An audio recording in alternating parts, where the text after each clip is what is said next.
Vamos todos de pé abrir a Bíblia no livro de Provérbios, no capítulo 21.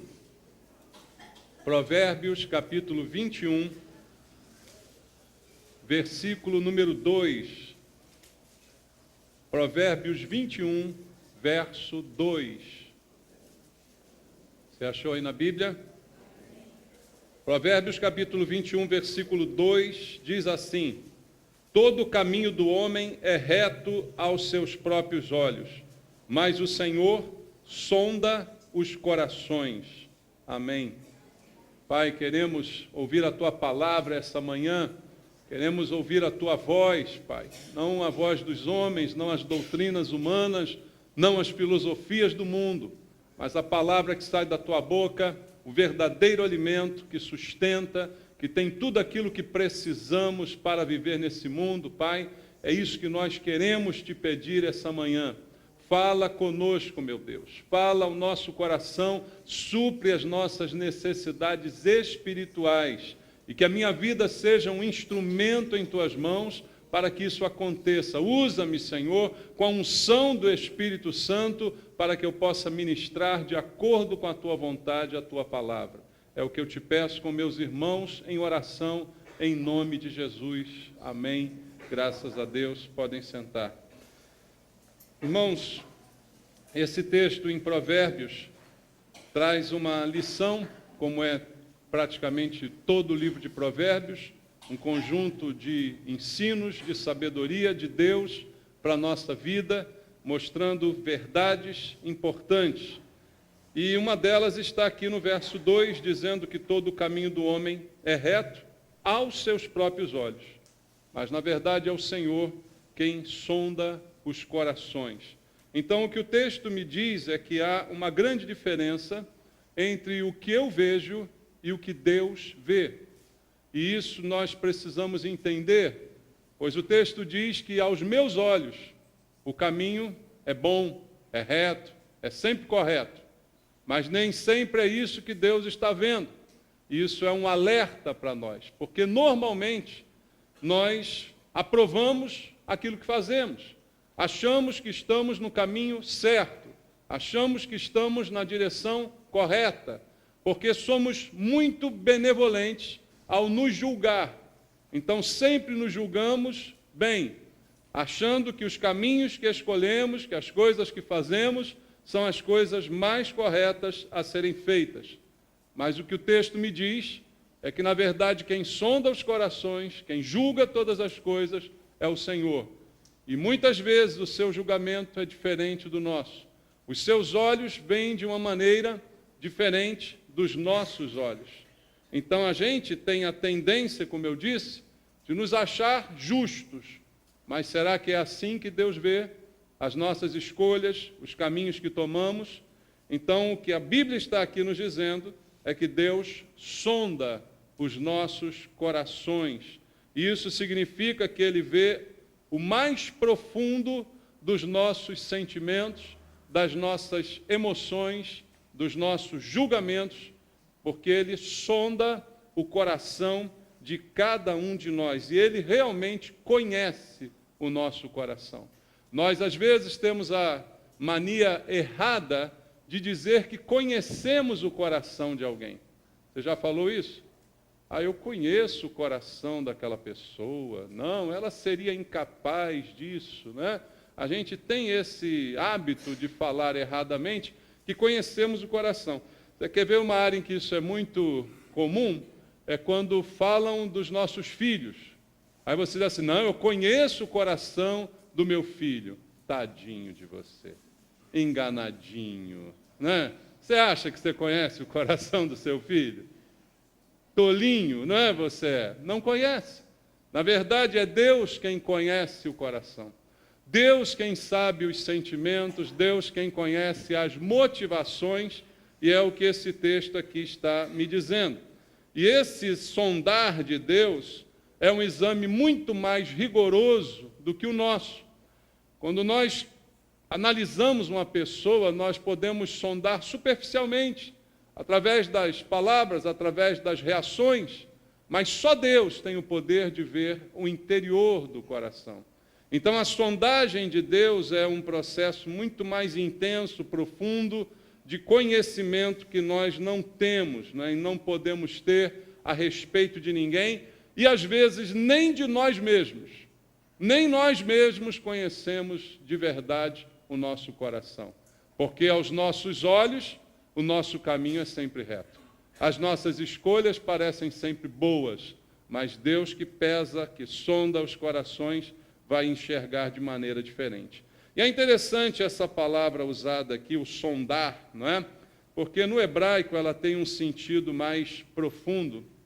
Ela tem o sentido de examinar, de provar, de pesar, de medir, não é? Então Deus pesa, Deus mede, Deus examina, Deus prova o nosso coração.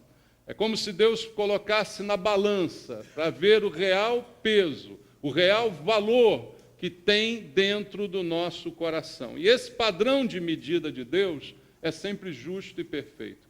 A balança de Deus não é enganosa, não é? A balança de Deus é bem aferida, bem correta, e Ele é o único que realmente pode pesar os sentimentos de todos nós, as intenções dentro do nosso coração. Só o Senhor consegue pesar e colocar em justa medida isto que nós sentimos, não é? E essa é uma verdade que a Bíblia está aqui nos mostrando. E Deus, Ele nos chama de santos. É assim que você é chamado por Deus, não é? A igreja, no Novo Testamento, quando Deus se refere à igreja, se refere a santos. Você concorda com isso? Então, ao olhar para nós, Deus nos chama de santos. Isso quer dizer que nós deveríamos ser santos. Leia comigo Lucas capítulo 12. O Evangelho segundo Lucas, capítulo número 12, versículo número 48. Lucas 12, 48.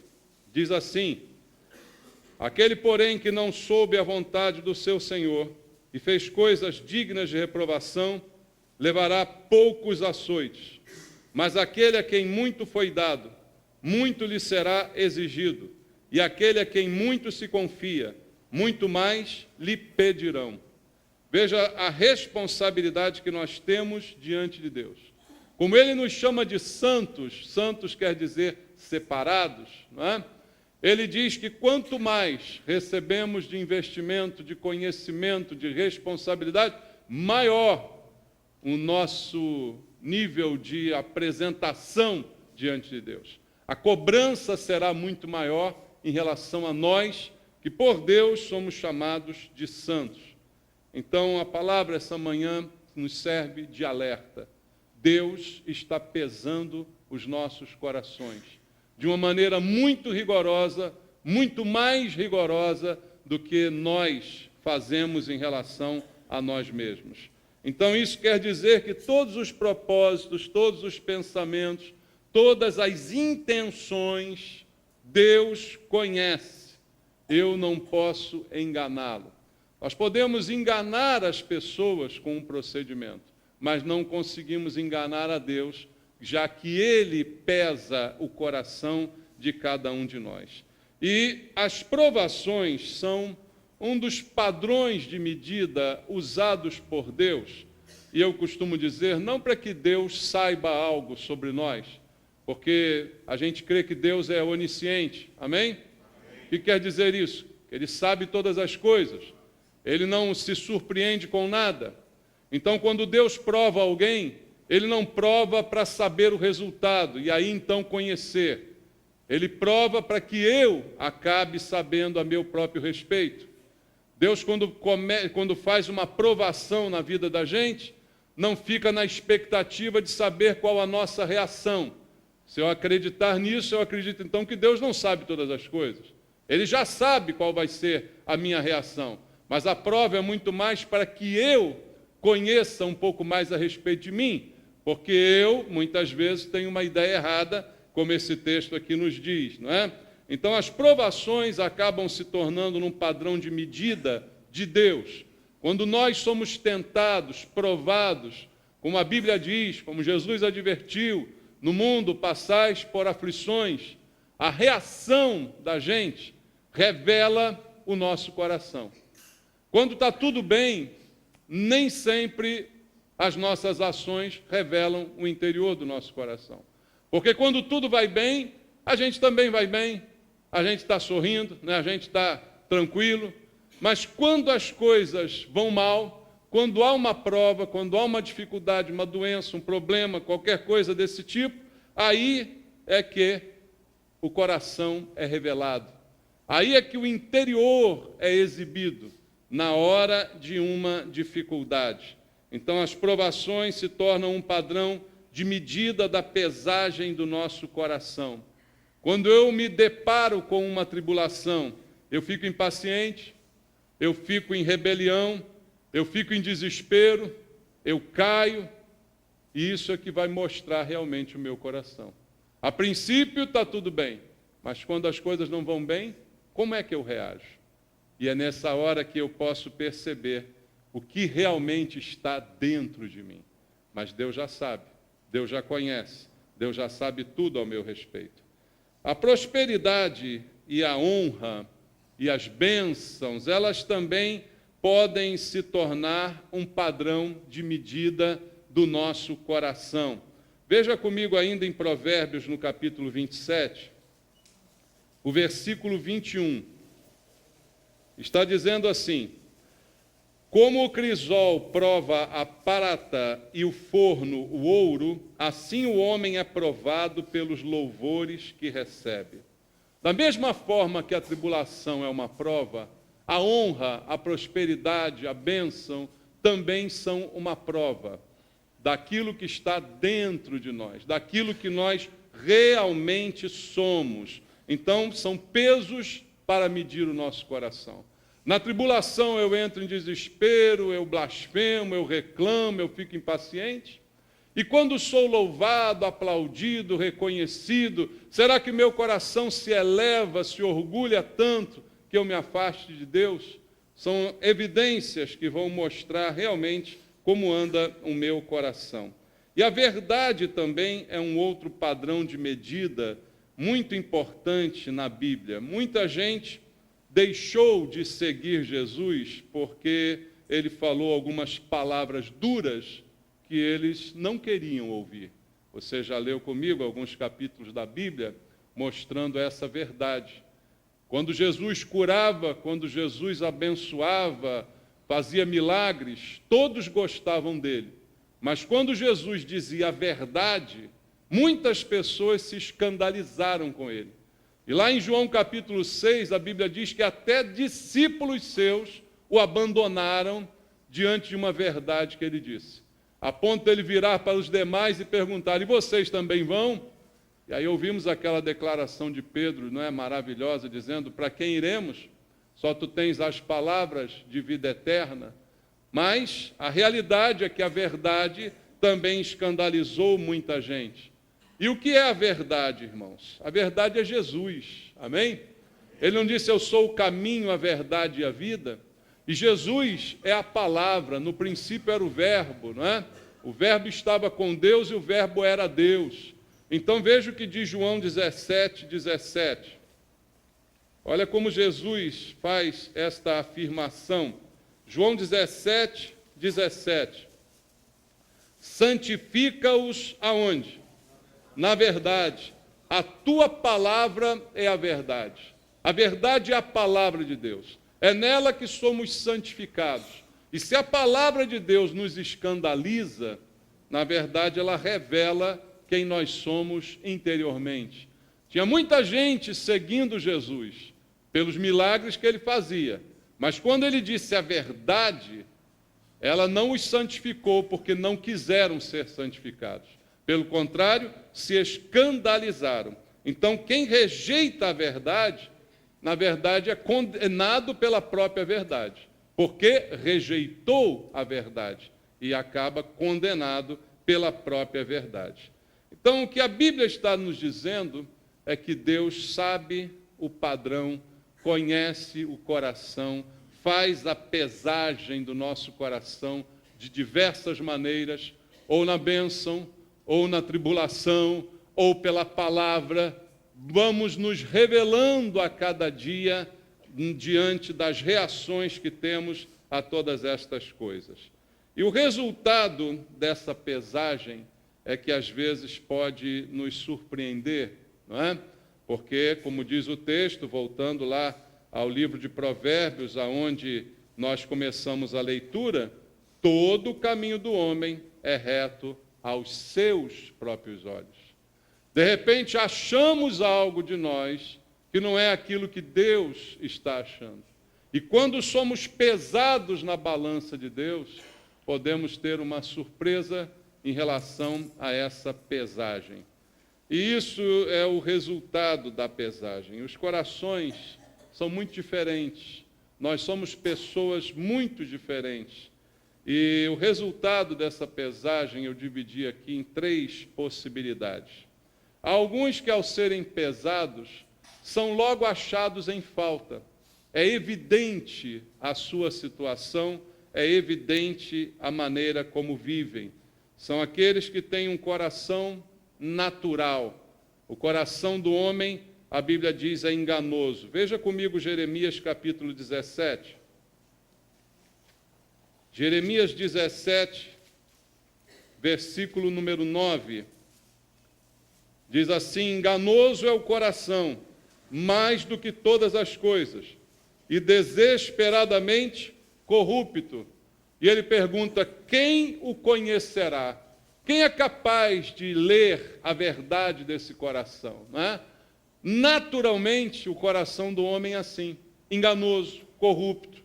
O homem não precisa de esforço para chegar a isso, ele já nasce assim, já nasce com esse coração enganoso. Por isso que ele se engana diante dos seus próprios olhos, achando ser reto o seu caminho, aos seus próprios olhos, porque a tendência é o engano do coração. Leia comigo 1 Coríntios, capítulo 2, verso 14.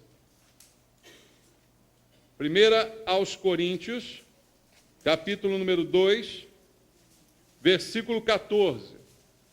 A Bíblia diz: ora, o homem natural não aceita as coisas do Espírito de Deus, porque eles são loucuras, e não pode entendê-las porque elas se discernem espiritualmente. O homem natural, cujo coração é enganoso, não consegue entender as coisas do Espírito de Deus, porque exatamente esta é a sua situação, é natural e não espiritual. Então, isso é uma consequência. O homem natural logo é achado em falta quando lhe pesam o coração, porque só há engano dentro do seu coração. Não há nada espiritual dentro do seu coração. O coração falso também logo se manifesta. Eu quero ler contigo Oséias, capítulo 10. Leia a Bíblia junto comigo em Oséias, capítulo número 10, versículo número 2. Oséias está dizendo assim: o seu coração é falso, por isso serão culpados. O Senhor quebrará os seus altares e deitará abaixo as colunas. Quando o coração é falso, isso também é percebido por Deus. E muitos de nós, por termos o coração enganoso e com ele permanecemos, acabamos nessa situação de ter um coração falso. E logo isso é descoberto. Certamente é logo descoberto aquele que tem um coração falso. As pessoas identificam, é muito comum as pessoas dizerem: aquela pessoa é falsa. Por quê? Porque logo se percebe o que vem daquela pessoa por ter o coração nesse estado. Ainda mais diz a Bíblia no Salmo 119, leia comigo o Salmo 119, o versículo 69 e o versículo 70. 69 e 70 do Salmo 119. Diz assim: os soberbos têm forjado mentiras contra mim. Não obstante, eu aguardo de todo o coração os teus preceitos. Eu guardo de todo o coração os teus preceitos. Tornou-se-lhes o coração insensível, como se fosse de sebo, mas eu me comprazo na tua lei. Alguns que a Bíblia diz têm o coração insensível, como se fosse de sebo, não é? Que coisa terrível. E isso também logo é revelado na pesagem de Deus. o coração natural, falso, insensível, não consegue se esconder por muito tempo e logo é revelado. Há um outro exemplo também de coração logo achado em falta, que está em Hebreus capítulo 3, versículo 12. Na carta aos Hebreus, no capítulo número 3, no versículo número 12, a palavra de Deus diz: tende cuidado, irmãos, jamais aconteça de haver em qualquer de vós, o quê? Perverso coração de incredulidade, que vos afaste do Deus vivo. A Bíblia fala de um coração perverso. E o que torna esse coração perverso é a incredulidade. E aí, será que é possível ter crentes incrédulos? Infelizmente, irmãos, acontece se a gente dá a esse termo crente uma conotação mais abrangente do que realmente ele tem. Será que crente é todo mundo que frequenta uma igreja? Não, crente é aquele que realmente crê em Deus. E o autor de Hebreus está falando que a gente tem que ter cuidado para não brotar em nós um coração perverso, gerado por essa incredulidade, falta de crer em Deus. E isso logo também é descoberto. Volta lá em Provérbios, agora lê comigo o capítulo 17, o versículo 20. Provérbios capítulo 17, verso 20, diz assim: o perverso coração jamais achará o bem, e o que tem a língua dobre vem a cair no mal. São exemplos de um coração logo achado em falta, porque é evidente a sua falta. É evidente, pois é natural, é enganoso, é falso, é insensível, é perverso, não dura muito tempo. Logo isto será revelado. A pesagem vai logo mostrar a verdade da intenção desses corações que permanecem com essa característica. Há outro resultado numa pesagem do coração, numa sondagem do coração, eu vou chamar aqui de um resultado posterior. Esses que eu disse aqui são logo evidentes, mas há outros que são mais sutis. A princípio, parece um bom coração. A princípio, parece que está em bom estado. Mas numa pesagem mais profunda, numa análise mais cuidadosa, ele logo também se mostra em falta. Há um exemplo bíblico que eu gosto de usar, que é a vida do rei Saul. Veja comigo, primeiro livro de Samuel, capítulo 10, versículo número 9, para você entender como é um coração achado em falta numa pesagem posterior. 1 Samuel, capítulo 10, versículo 9, diz assim: sucedeu, pois, que virando-se ele para despedir-se de Samuel, Deus lhe mudou o coração, e todos esses sinais se deram naquele mesmo dia. Veja, a Bíblia está dizendo que Saul, a princípio, experimenta uma mudança no seu coração, produzida por Deus, como diz o texto. Deus, de alguma forma, o mudou naquele dia, mudou o seu coração, e ele, naquele mesmo dia, experimentou grandes coisas da parte de Deus. Veja o que diz a Bíblia no mesmo capítulo, versículos 6 e 7. O Espírito do Senhor se apossará de ti, e profetizarás como eles, e tu serás mudado em outro homem. Quando estes sinais te sucederem, faze o que a ocasião te pedir, porque Deus é contigo. Palavras ditas a Saul. Presta atenção no que está dito aqui. Ele será usado até pelo Espírito Santo de Deus. Ele profetizará, ele experimentará coisas maravilhosas. Versículo 10 do mesmo texto, diz assim: chegando eles a Gibeá, eis que um grupo de profetas lhe saiu ao encontro. O Espírito de Deus se apossou de Saul, e ele profetizou no meio deles. Que maravilha acontece na vida de Saul no início da sua aprovação por Deus como rei em Israel. Ele experimenta uma nova fase na sua vida. Ele experimenta sentimentos novos. Ele experimenta coisas que nunca tinha experimentado antes. O Espírito de Deus chega a se apossar dele, como diz a palavra do Senhor. E aí, irmãos, o que mudou na vida de Saul por causa dessas experiências? Na verdade, o que vemos no desenrolar da sua história é que, apesar de ter experimentado todas essas coisas, não houve nele uma mudança da sua natureza. Eu não digo que Saul se converteu. Saul nunca se converteu. E há uma diferença entre você experimentar coisas, em você vivenciar coisas, em você fazer coisas e realmente você ser convertido. Quando Jesus falou a Nicodemos sobre conversão, ele disse que era necessário nascer de novo. E o nosso coração é tão enganoso que às vezes a gente acha que se converteu. Olha que problema terrível, né? Você achar que se converteu.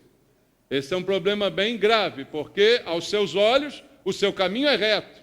Então você acha que se converteu porque você teve experiências com Deus, você foi usado por Deus para profetizar, você foi usado por Deus até para operar o milagre. Mas eu me lembro das palavras de Jesus em que ele disse que muitos naquele dia chegarão a ele e dirão: Senhor, Senhor, em teu nome fizemos isso, isso e isso. Profetizamos, pregamos, expulsamos demônios, curamos enfermos, foram usados pelo poder de Deus.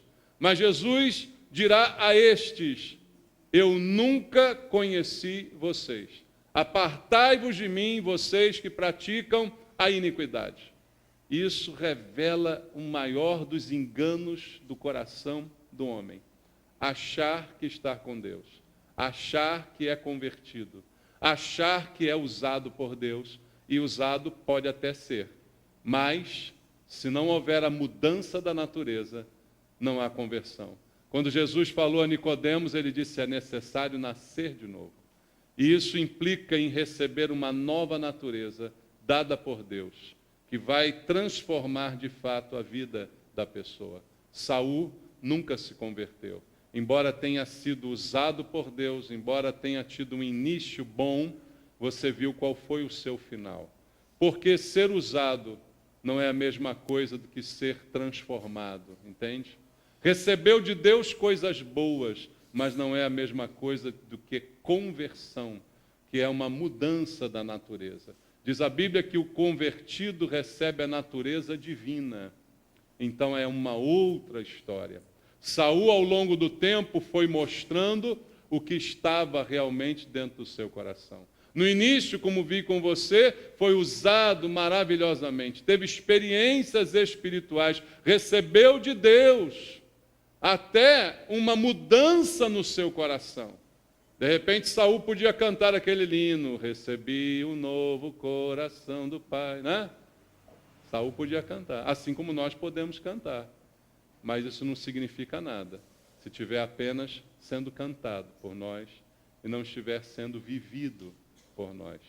E é uma realidade muito dura de se encarar. Aos nossos olhos, o nosso caminho é sempre bom. Aos nossos olhos, as nossas escolhas são sempre boas. Aos nossos olhos, achamos que estamos fazendo a coisa certa. E o pior tipo de engano, irmãos, é o auto-engano. Esse é pior do que o engano de Satanás, porque na verdade é produzido pelo próprio Satanás, que vai sempre soprando no coração aquilo que você quer ouvir. Você está bem, você vai bem, continua assim que você está bem, vai que é tua, pode ir, é isso mesmo. Lembra de Satanás com Eva? Pode comer.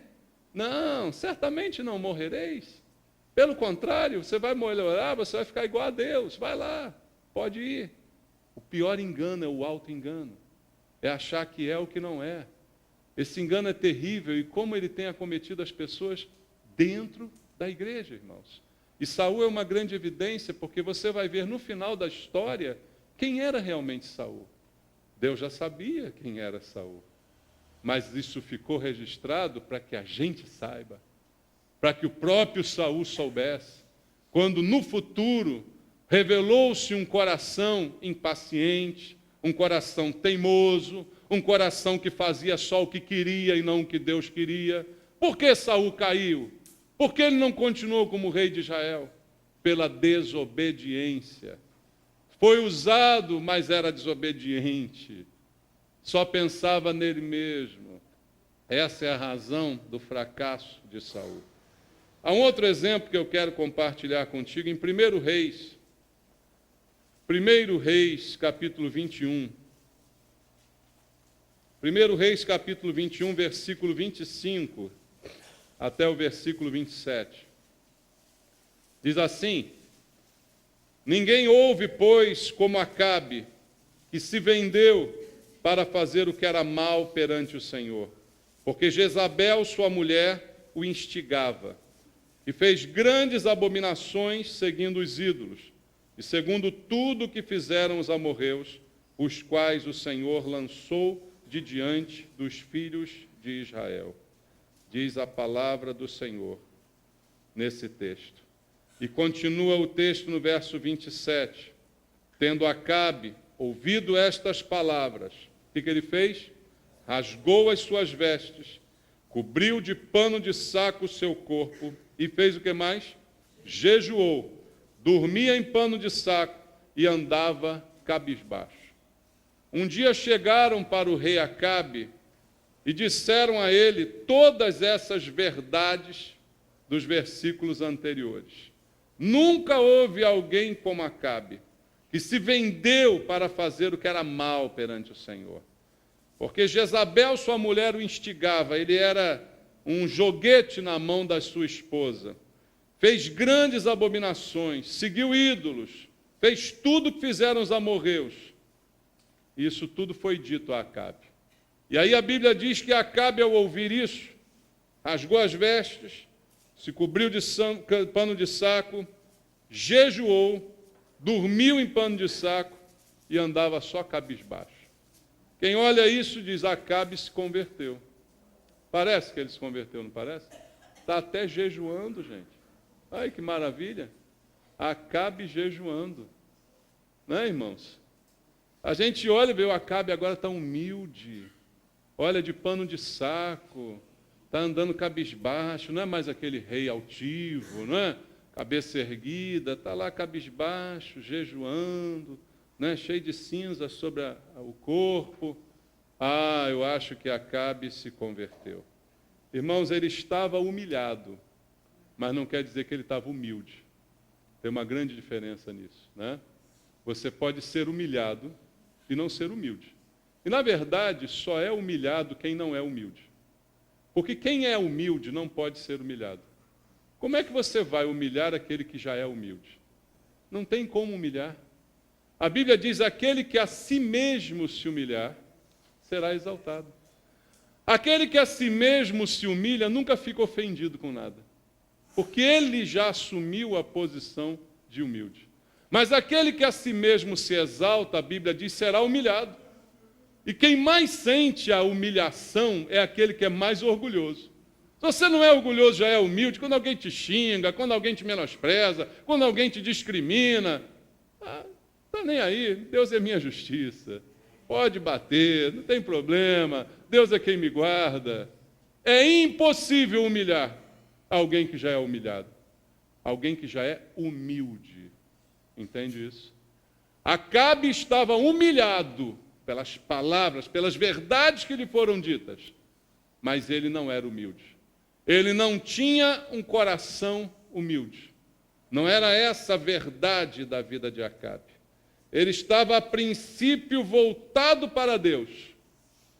Vou jejuar, vou me humilhar, mas a intenção do seu coração não era reta, porque ele não deixou a iniquidade. Ele não deixou de praticar tudo aquilo que lhe foi atribuído. Ele não deixou de fazer tudo aquilo do que ele foi acusado. Então essa humilhação não serve para nada. E isso é uma evidência de uma pesagem num segundo nível, que simplesmente vai revelar a mesma coisa. A princípio parecia diferente, mas a realidade é aquela que ainda está lá dentro, latente. E isso, irmãos, é a situação que nós vemos muitas vezes na igreja. E às vezes as pessoas ficam decepcionadas, mas eu pensei que ele era irmão, eu pensei que ela era irmã, como é que fez uma coisa dessa, como é que pode isso, como é que pode aquilo? É aí, nem tudo que parece é, né, irmãos? Senhor, Senhor, não quer dizer muita coisa. Levantar as mãos e louvar, não quer dizer muita coisa. Dizer palavras bonitas, não quer dizer muita coisa. Ser usado por Deus não quer dizer muita coisa. Como as pessoas são enganadas hoje por aqueles que elas acham que são usadas por Deus. Já viu isso? Por que essas igrejas aí dão certo, né? Porque elas acham que aquele pilantra é usado por Deus. Porque de repente alguém é curado, que ele compra, que ele engana, ou então que cura mesmo. E a pessoa acha, Senhor, Senhor. E ele diz, nunca te conheci. Irmãos, o importante não é a gente conhecer Jesus. O importante é Jesus conhecer a gente. E a gente pode conhecer Jesus, pode saber tudo dele, pode escrever um livro sobre Jesus, pode escrever um tratado teológico sobre Jesus. Eu conheço muito Jesus, mas se ele me disser naquele dia, sai de perto de mim, porque eu nunca conheci você, o que adiantou tudo que eu conheci de Jesus? O que adiantou todo engano? Não adiantou de coisa alguma. E essa circunstância apresentada pela Bíblia é para que a gente possa olhar para dentro de nós com os olhos mais críticos e não continuar nesse engano de achar que o caminho é reto, de achar que está tudo bem, de achar que tiramos nota 7, dá para passar. Talvez 5, né? Agora é 5 a média, né? Com 5 você passa, olha que absurdo. Sabe o que quer dizer 5? Quer dizer que você sabe a metade. Eu já disse aqui, vou dizer de novo. Quando você for no médico operar o teu coração, você vai gostar de saber que ele tirou 5 e que ele passou de ano na faculdade? Mas ele pode passar se ele tirar 5. Quer dizer que ele sabe metade. Então ele vai operar só metade do teu coração. Tá? Só metade do teu cérebro, porque ele tirou 5. E a gente hoje está se contentando com 5, né?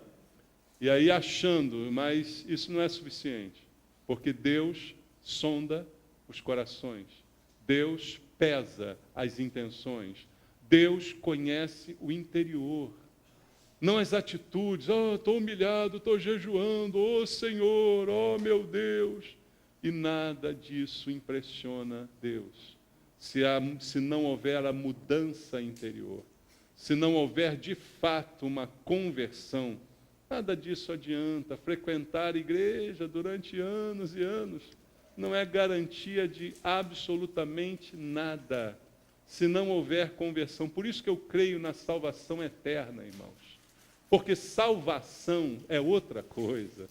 Conversão é outra coisa. Você vai me dizer um monte de gente que era pastor, que era diácono, que aí se desviou. Eu não acredito em desviado.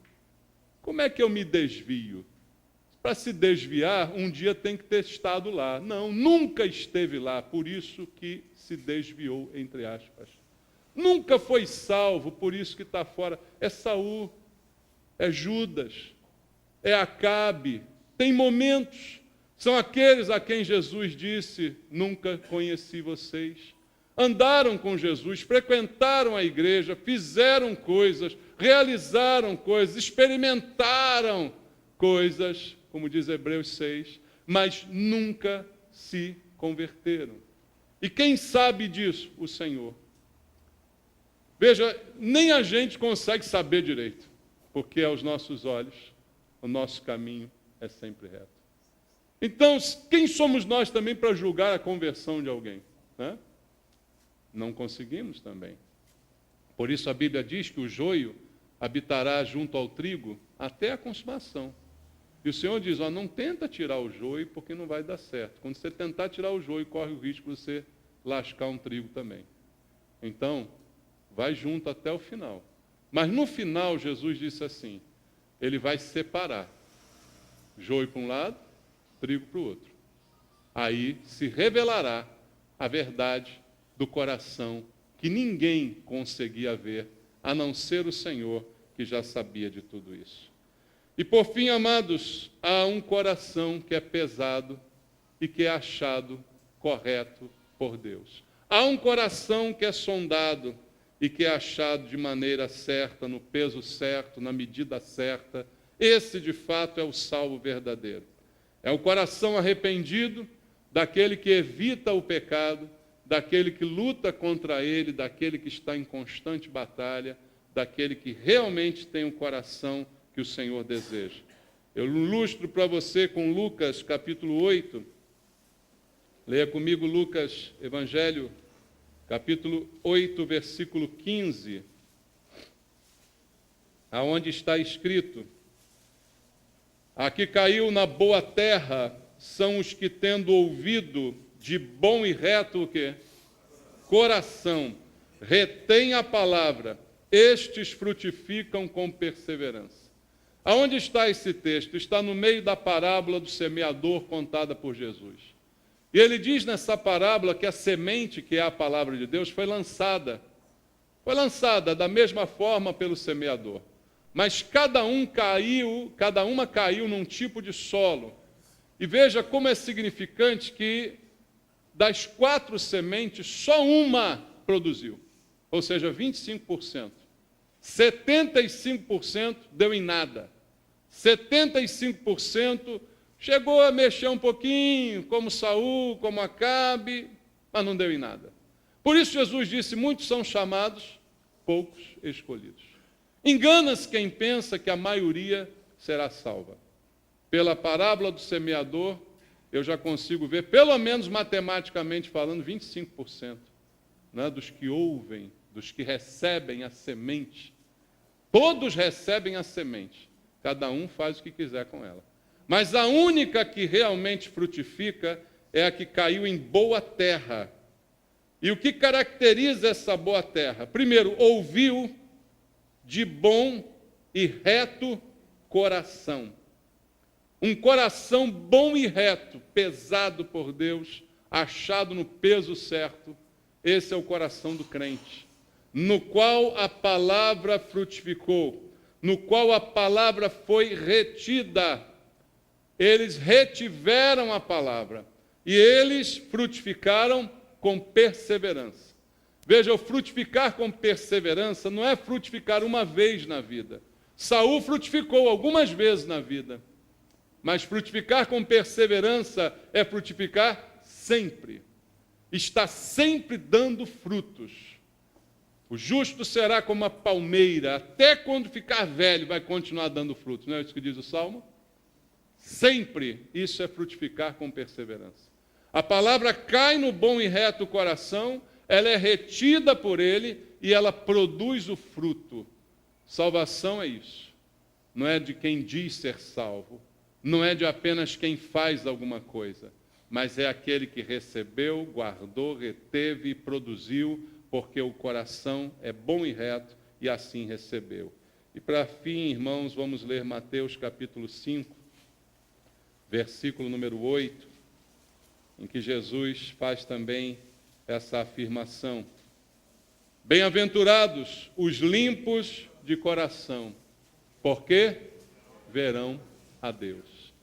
Limpos de coração, coração pesado, coração achado com peso certo, coração limpo, coração transformado, coração mudado por Deus completamente. É esse coração que nós temos que ter. Então, a pergunta que eu deixo para a nossa reflexão: estamos prontos para ser pesados? Porque estamos sendo pesados a cada dia. A nossa visão é a mesma visão de Deus. O que eu acho de mim é aquilo que Deus acha de mim. O que eu acho do meu caminho é aquilo que Deus acha do meu caminho. O que eu penso das minhas escolhas é a mesma coisa que Deus pensa delas.